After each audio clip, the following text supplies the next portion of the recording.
Oh, Congress, it's that time again. We've been seeing, and now we're saying, just like we promised to continue to do. Let's see where to start this week. How about the fact that for the first time in our memory, Russia looks like a country with more liberty than our great America? For the first time in American memory, the Russian president displays more common sense and decency than any single one of you, sitting in Congress doing nothing but fattening your purses with bribes and paybacks, passing atrocious laws you don't read, and then making sure they don't apply to you. On February 4th, 2013, Vladimir Putin, the Russian president, he's the real one, by the way, not a foreign imposter placed in Russia's capital by George Soros and company, addressed the Duma, Russian parliament, and gave a speech about the tensions with minorities in Russia. Quote, "In Russia, live Russian. Any minority from anywhere, if it wants to live in Russia, to work and eat in Russia, should speak Russian and should respect the Russian laws. If they prefer Sharia law, then we advise them to go to those places where that's the state law. Russia does not need minorities. Minorities need Russia, and we will not grant them special privileges or try to change our laws to fit their desires, no matter how loud they yell discrimination. We better learn from the suicides of America, England, Holland, and France if we are to survive as a nation. The Russian customs and traditions are not compatible with the lack of culture or the primitive ways of most minorities. When this honorable legislative body thinks of creating new laws, it should have in mind the national interest first, observing that the minorities are not Russians," unquote. The politicians in the Duma gave Putin a standing ovation for 5 minutes. It would seem that unlike the United States Congress, Supreme Court, and this dismal circus we're calling the Obama administration, Mr. Putin understands what it means to protect and serve his people. You people, on the other hand, are quite busy serving another master, aren't you? Last week, a document circulated the internet virally.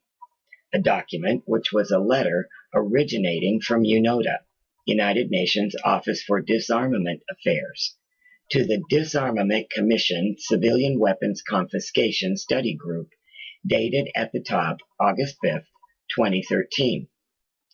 Just in case some of you can't read, and we suspect, given the common statement among you, that you pass bills to find out what's in them instead of reading them, that may be the case. We will read it out loud here. That may also be quite helpful to the blind Americans who are listening to this video.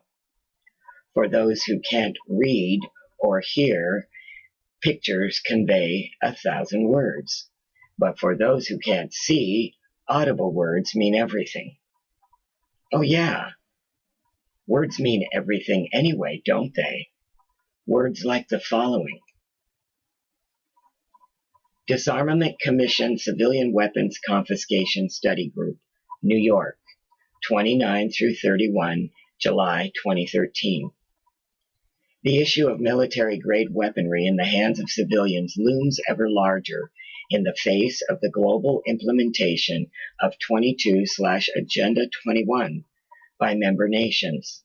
In particular, the United States of America has an estimated 500 million weapons in the hands of its civilian population. This is not just a static problem, it is a massive dynamic problem for the process of confiscation, as there will be those who refuse to surrender their firearms. The conclusion of discussions by the CWCSG led to the adoption of a proposed agenda to begin the process for introducing to member nations a framework by which they can begin codification of national laws to disarm civilians within their borders through a graduated process. Within the discussion framework, we have identified several problem areas that must be addressed.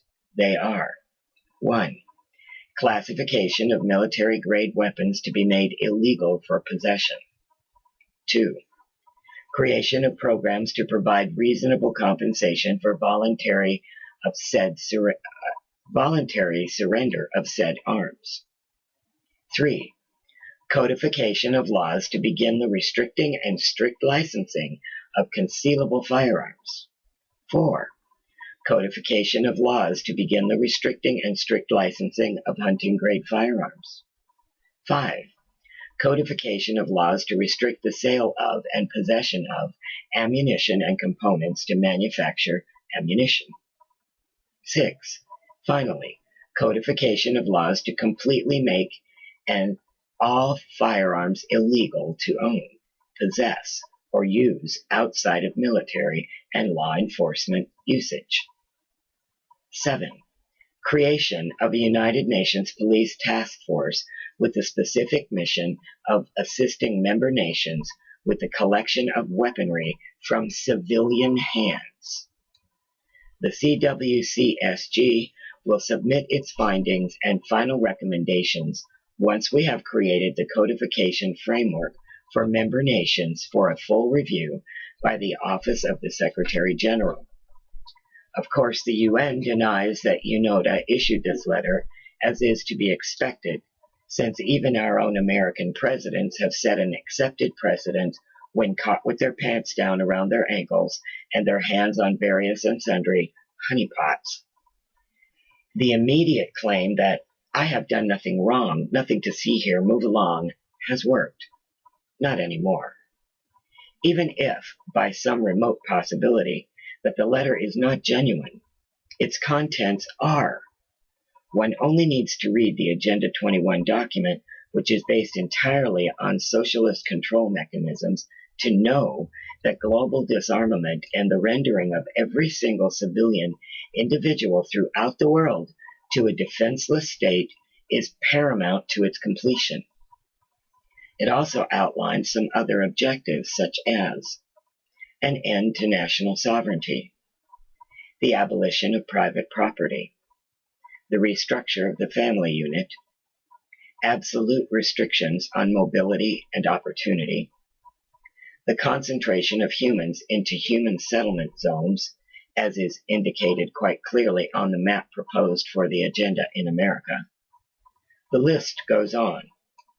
So while America was sleeping, their president, the original American Nazi, George H.W. Bush, sold them to the global elite.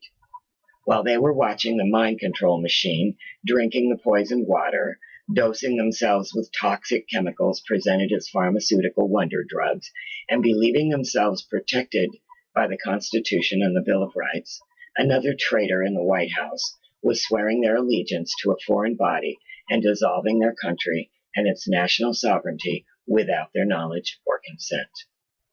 The people didn't have a clue what this criminal was actually doing, but those of you in Congress did. You knew then, and you know now. Agenda 21, though, is nothing more than the end game, the final solution to a plan older than most living Americans. Congress has been very busy deconstructing this nation for just about 100 years now. There are many other documents finally available for public perusal, which outline the intention to disarm the American people. Let's look at a few of them. In 1961, the U.S. Government Printing Office published the United States Program for General and Complete Disarmament in a Peaceful World, publication number 7277. In that document, very clear statements are made, such as, first, there must be immediate disarmament action. All disarmament obligations must be subject to effective international controls. Adequate peacekeeping machinery must be established. This can only be achieved through the progressive strengthening of international institutions under the United Nations and by creating a United Nations peace force to enforce the peace as the disarmament process proceeds. the disbanding of all national armed forces, the elimination from national arsenals of all armaments. The document goes on to describe this idiotic plan in 3 stages. The real nitty-gritty of it comes in stage 3. The manufacture of armaments would be prohibited except for those of agreed types and quantities to be used by the UN Peace Force and those required to maintain internal order. All other armaments would be destroyed or converted to peaceful purposes. So, according to this document, the only way to ensure the peace and safety of the people of the whole damn planet is to render them defenseless and dependent upon Big Daddy UN. Dependent for their personal protection, beg Big Daddy for solutions to their every dispute, and hope Big Daddy favors their position over the other guys.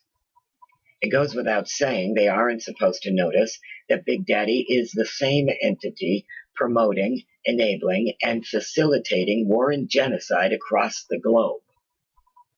The same communist-controlled entity with the same absurd and moronic idea that social justice is a viable concept. It's beginning to look like the drug culture of the 60s that produced these idiots is still ongoing. Either they've never stopped rolling up and lighting up, or they are suffering daily LSD flashbacks. Somehow, the communists of the 60s, who now much prefer to be called modern progressives, missed the whole dismal outcome for the nations that espoused and instituted Karl Marx's deadly utopian fantasy.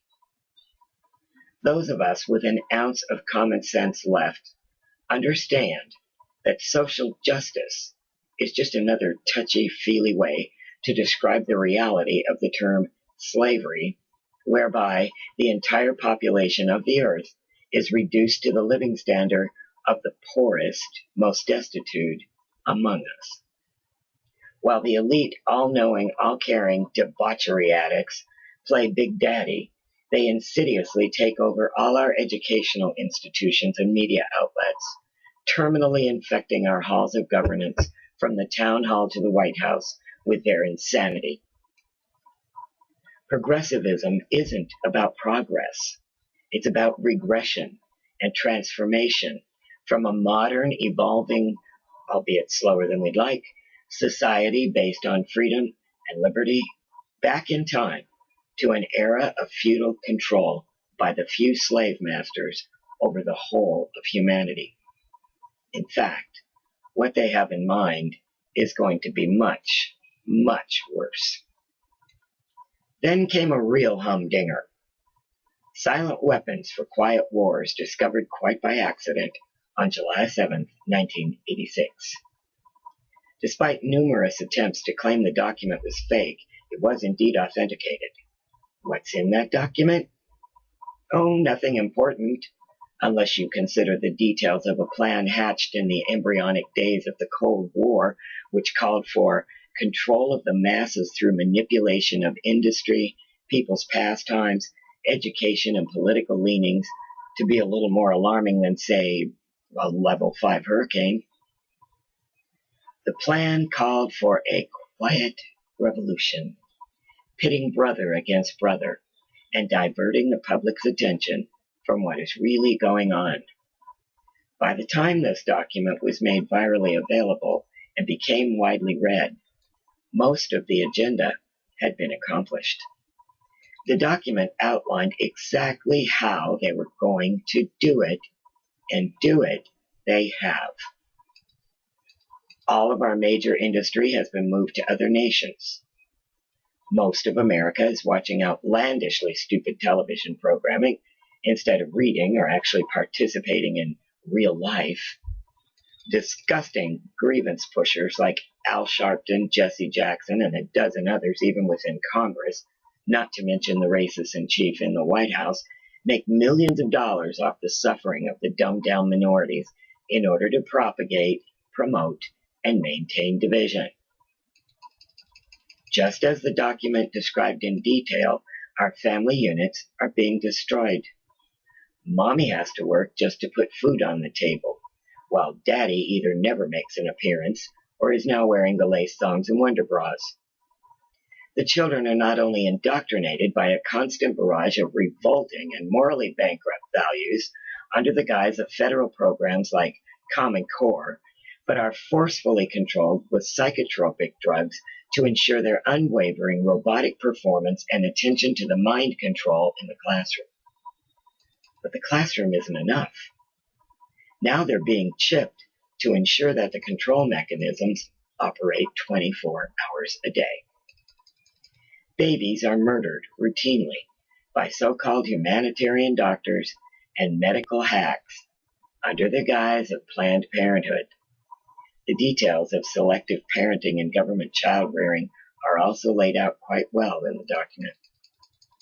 Americans now think that they cannot survive without a massive Big Brother babysitter telling them when to visit the toilet, and are rapidly becoming exactly what the twisted elites say they are: useless eaters. From food stamps to Obama phones, they line up to get their doggy treats for doing nothing more than rolling over and playing dead.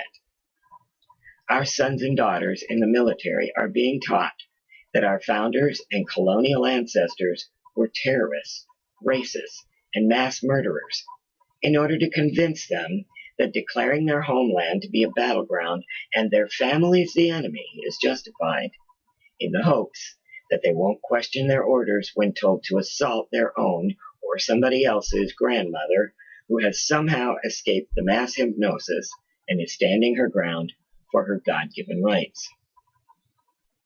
That brings us to another document. Air War College, Command and Control of Military Forces in the Homeland, 2008. This one's a gem. It outlines how to achieve through deceit and trickery under the pretext of proper response and capability in times of natural disasters. They will militarize all current law enforcement, national and state guards, sheriffs, local police, to create the perfect police state. Unfortunately, that one has been underway for a long, long time. From the moment the decision was made in 1947 to launch the biggest cover-up in history, the writing was on the wall. Too bad we didn't listen when Presidents Eisenhower and Kennedy tried to warn us. Now we have Neanderthal thugs in police officer uniforms, now there's an oxymoron, murdering old men and children, aiding in the mass theft of private property, shredding the Constitution and Bill of Rights, and slobbering at the feet of their masters, hoping for a pat on the head and a new drone. Oh goodness, let's not forget this one. Army. W10-35. The Civilian Inmate Labor Program, issued by Headquarters Department of the Army, Washington, D.C., January 14, 2005. This one just sends a tingle up our legs when we think how tenderly our government and military plan to take care of us. They tell us right off the bat what their real purpose is in this lovely global plan for social justice. Provides Army policy and guidance for establishing civilian inmate labor programs and civilian prison camps on Army installations. Discusses sources of federal and state civilian inmate labor. This regulation applies to the active Army National Guard of the United States and the U.S. Army Reserve unless otherwise stated.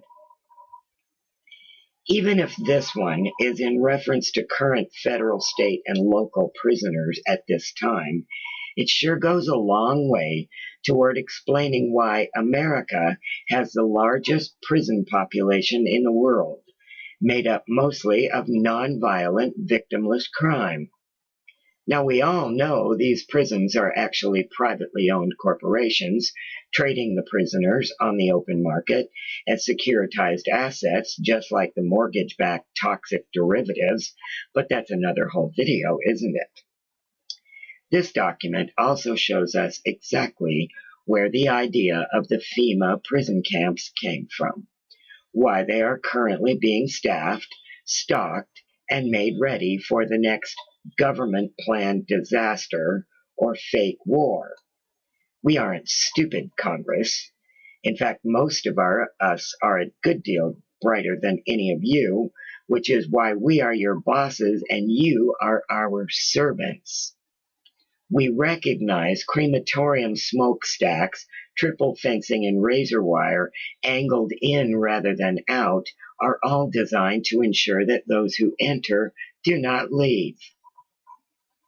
If you think that the silly actions performed by your thugs in Boston, New Orleans, or other places, shown on all the news stations, is how the real deal is going to go down, you are in for a major shock. We know, and we aren't going. You can leave those shackled rail cars and all those buses parked right where they are. Gee, where have we seen this plan before? Oh, yes. It was 1930s, Hitler's Germany. Of course, before that sawed-off little maniac could march millions of people onto his trains and to his forced labor and death camps, he had to do what? That's right, disarm them. Only disarmed and helpless people willingly board the bus to the slaughter. The people of Germany may have been stupid, or just naive, who knows, but we can tell you we're not. Keep those FEMA camps operational, though, because we're going to need a place to put all of you while we arrange for that which you do not deserve, but as principled Americans we must provide: due process of law and a fair trial by a jury of your peers, if you have any. Just a side note, we aren't missing the irony of the fact that this whole plan actually got hatched simultaneously with Hitler and his genocide. It really all began in the 30s with technocracy. Some of you might be too young to even know about that one. Still trying to deny what you're up to, Congress? Really? Well, let's move on with the documents then, shall we? FM 3-39.40, Internment and Resettlement Operations, February 2010, Headquarters, Department of the Army. This one has a nice ring to it, doesn't it? We mustn't miss the destruction notice on the bottom of the cover page. Destroy by any method that will prevent disclosure of contents or reconstruction of the document.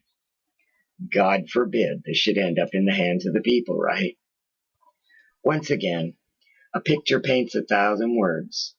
Here is the structure of the plan. Nice little abbreviations there. What is that one on the left? CIs? Grouped with enemy combatants? We already know you have declared all patriots and wide-awake Americans to be your enemies. Okay. CIs are civilian internees, of course. That makes perfect sense. Now we see the ongoing purpose of the earlier documents outlining the detention of we the people when we finally get wise to criminal actions of who? You. Then you move on to the EPWs, and who are they?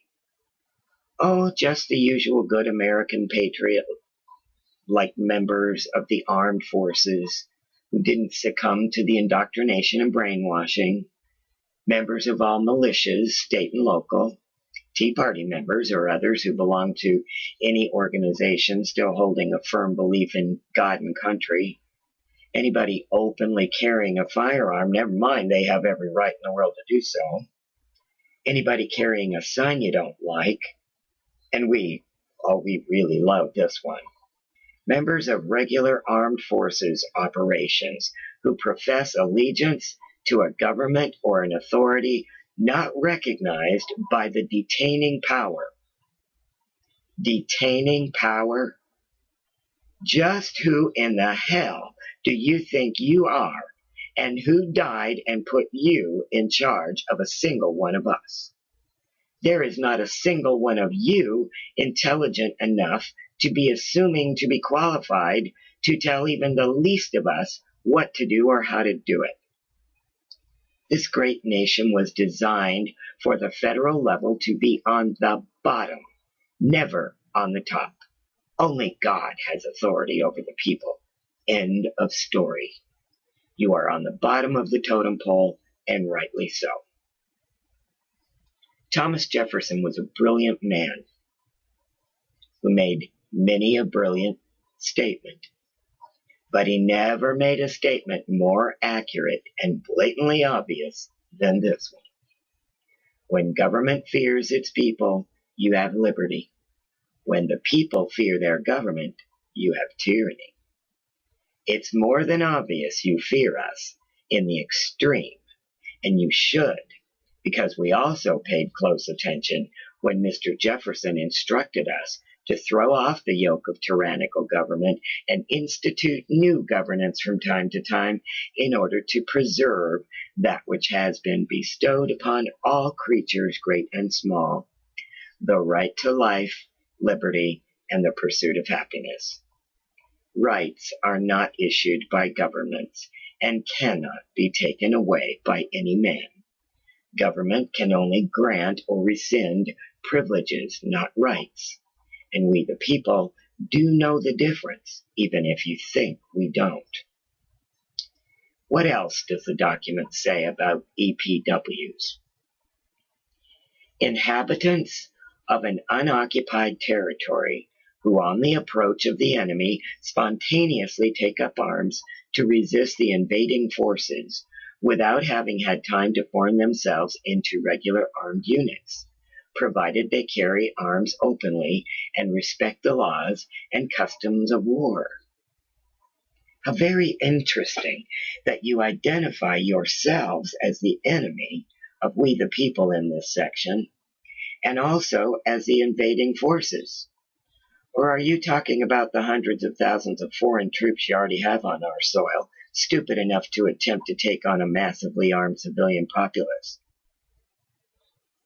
Talking about your convenient cannon fodder there, are you? Don't miss the note at the bottom of the section of the document.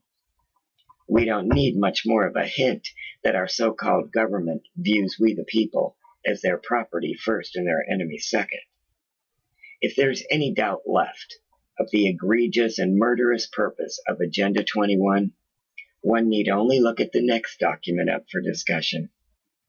Future Strategic Issues, Future Warfare, circa 2025.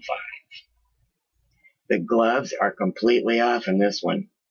This is the outline of how they intend to wage war against the people of the earth from this time forward, up to and after 2025. You sick, twisted bastards really think your transhumanism plans are going to render us all into bots, borgs, and humans? Good luck on that one. Who are all the entities involved in this whack job plan? Wow, what a lineup, huh? You think you'll still be pushing the phony global warming scam in 2025? You think by then we are going to let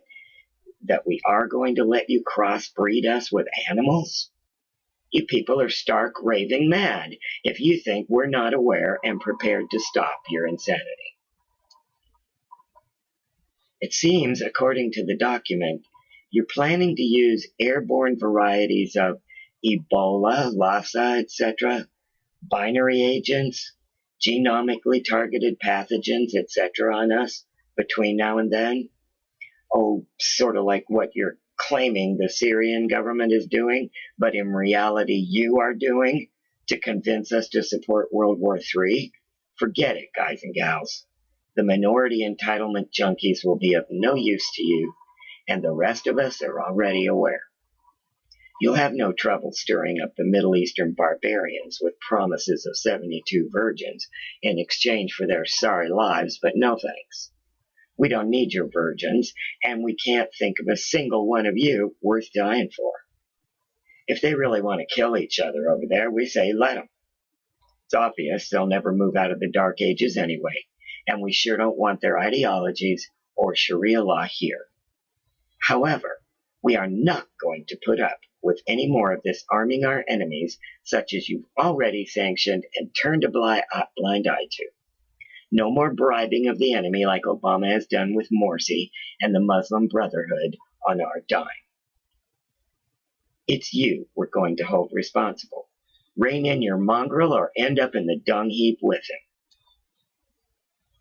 Let's scroll through some more of what is outlined in the document.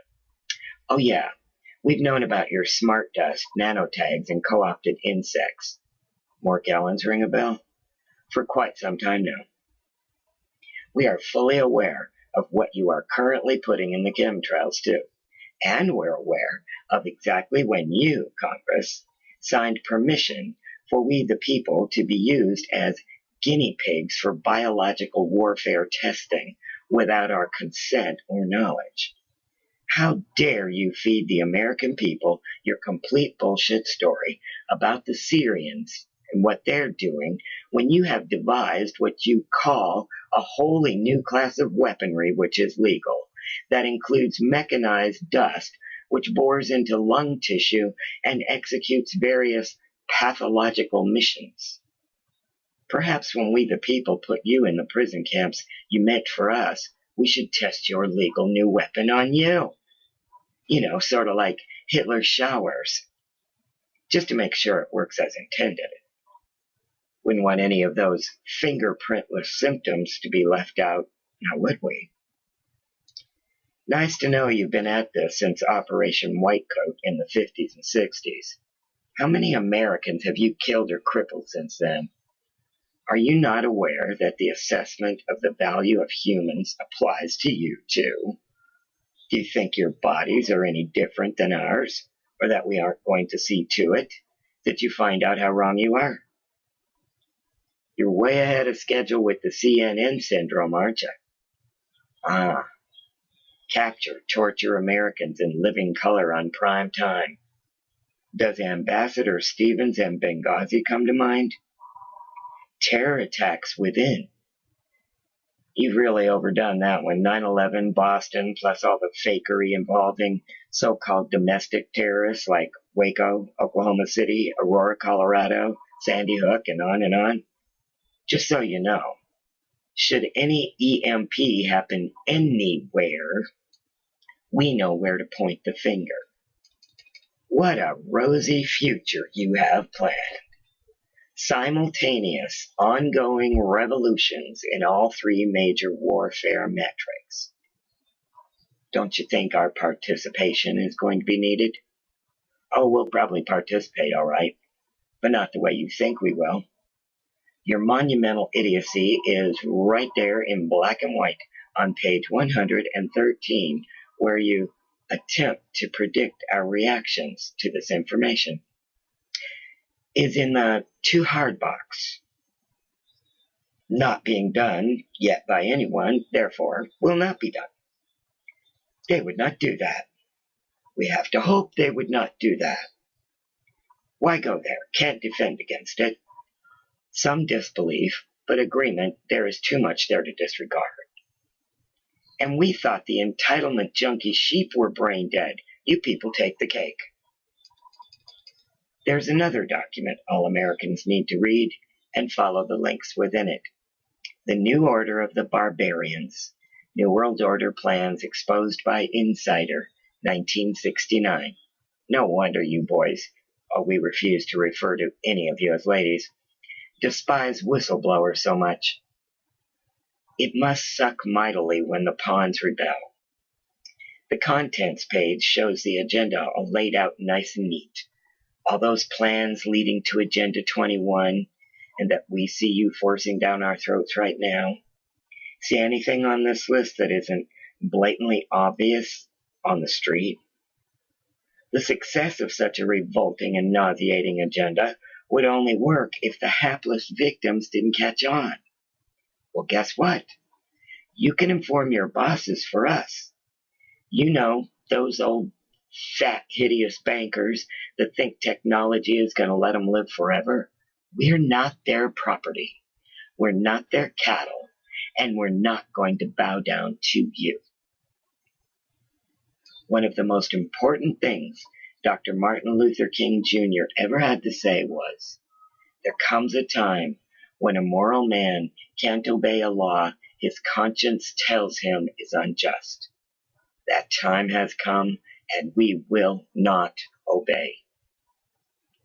Oh, for goodness sake, we almost forgot Iron Mountain, a blueprint to tyranny. In 1961, the Kennedy administration ordered a top-secret study to determine the problems facing the United States if the world moved from an era of war to a golden age of peace. The study group consisted of 15 so-called academics, and the first and last meetings were held at an underground nuclear survival retreat called Iron Mountain. The study was concluded in 1966. By then, President Lyndon Johnson, one of the chief players in the murder of John F. Kennedy, gave the order that the report was never to be released.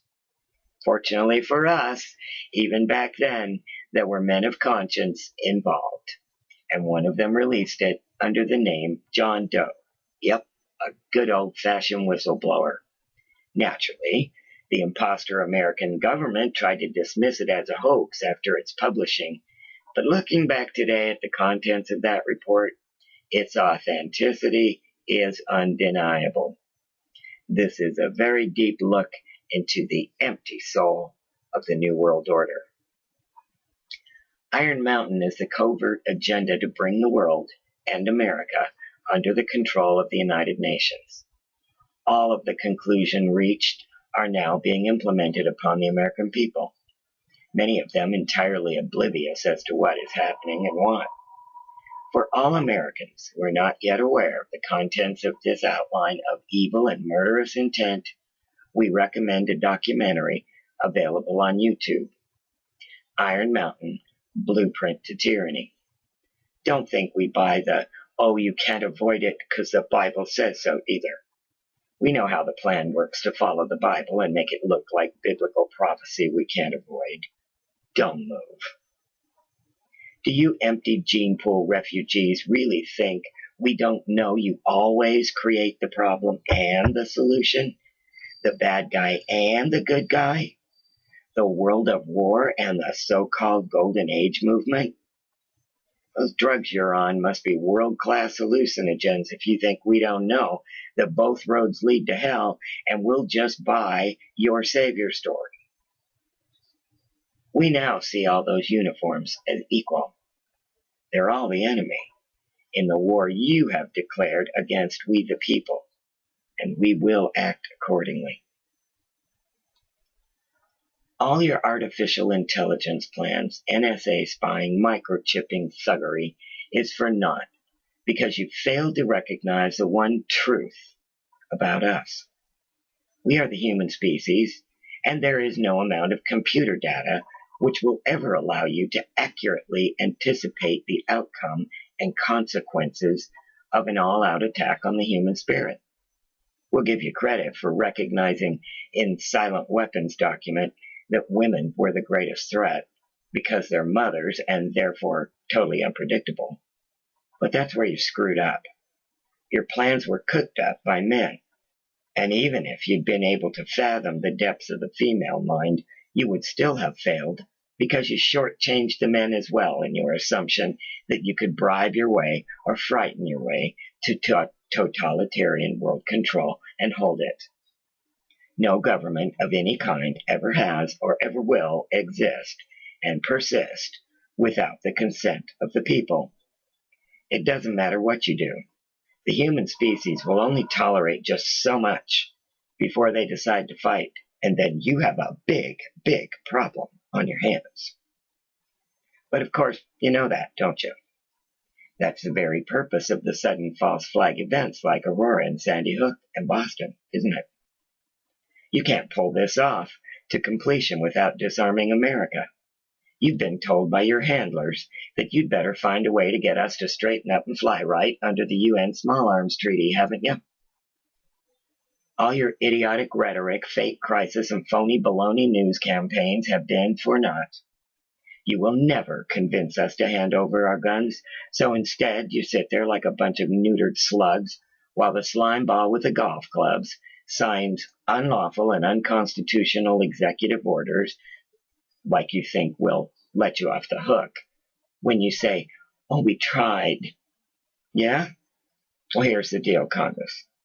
We know who is voting to accept that treaty, and we know just who to hold accountable first.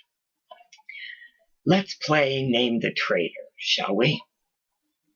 The 46 senators that recently voted to give our rights, which they have no authority to give in the first place, to the UN, all pinheaded Democrats, of course, not that Republicans aren't equally pinheaded, but they're traditionally and historically a lot sneakier and cowardly than Democrats.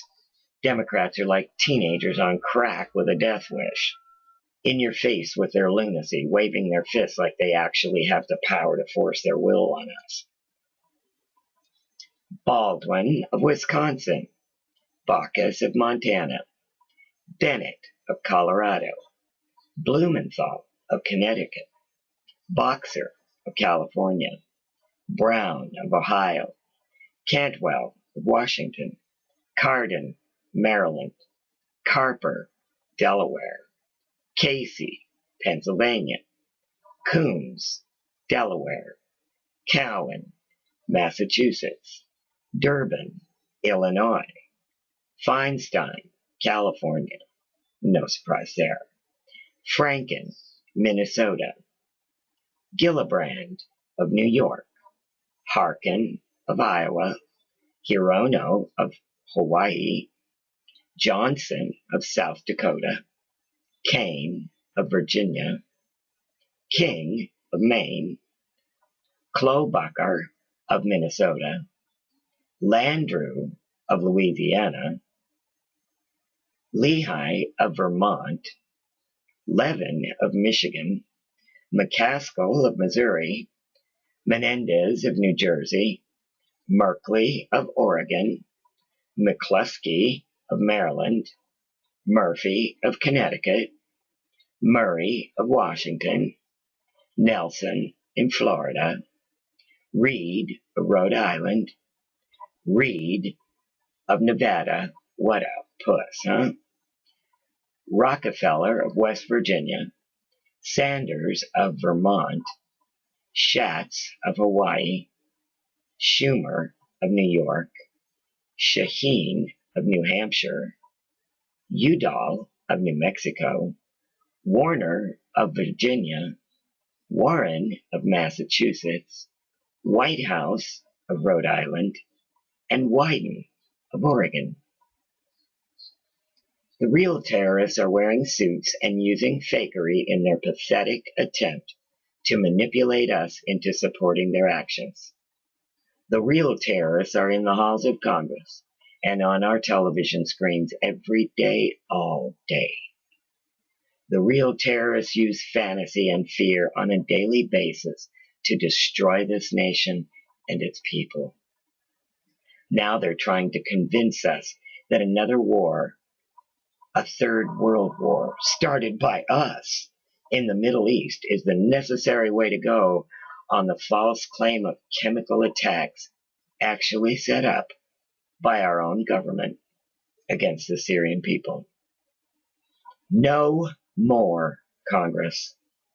You kill any more innocent people on foreign soil, you will do it in your name, not ours. We will not participate. We will shout to the rooftops who the aggressors are and who those foreign nations should hunt down like mad dogs and hold accountable. Count on it. That's all for now, Congress. Until next time. We have a whole lot more seeing and saying to do. Your individual crimes should be interesting to us explore in a video, don't you think? Which one of you shall we start with? See you next time. And until then, don't forget, we are the answer. Oops. Just a little PS for the people. We know about the planned bail-in already in place for the next big bank collapse. Thanks for the heads up in Greece. Everybody should remove their money, all their money, from the big banks yesterday. They're going to take your funds to cover their massive gambling debts from the fraudulent mortgage-backed toxic derivatives, just like they did in Greece, but a whole lot bigger. You will pay for their crimes, and you will suffer for their greed. You've been warned. Take your money from them now, or lose it to them later.